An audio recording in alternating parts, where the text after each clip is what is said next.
చిన్నప్పటి నుంచి నేను ఎక్కువగా వినే మాట ఏంటంటే, ముస్లిమ్స్ నీట్‌గా ఉండరు. ఇల్లు నీట్‌గా ఉంచుకోరు. ఎవరో ఎక్కడో నీట్‌గా ఉంచుకోలేదని అందరిని అలా అనడం తప్పు కదా అనిపిచ్చింది. మేము ఈ ఇంట్లోకి వచ్చి దాదాపుగా 10 సంవత్సరాలైతే అవుతుందనమాట. మేము ఈ ఇంట్లోకి వచ్చి దాదాపుగా 10 సంవత్సరాలైతే అవుతుందనమాట.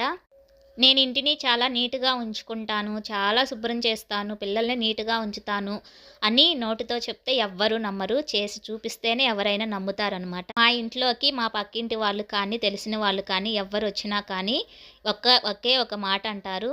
"నిజంగా మీరు ఇల్లు చాలా నీట్‌గా ఉంచుకుంటున్నారు. మేము చాలామంది ముస్లిమ్స్‌ని చూసాం కానీ ఎవ్వరు కూడా ఇలా ఉంచుకునేవాళ్ళు కాదు" అని అంటూనే ఉండేవాళ్ళు. అప్పటినుంచి మా ఇంటికి వాళ్ళు కూడా ఎక్కువగా రావడానికి ఇష్టపడేవాళ్ళు. నన్ను చూసిన తరువాత వాళ్ళకి అర్థమైంది ముస్లిమ్స్ అందరూ నీట్‌గా ఉండరు అనే అపోహ అయితే తొలగిపోయిందనమాట. Please subscribe.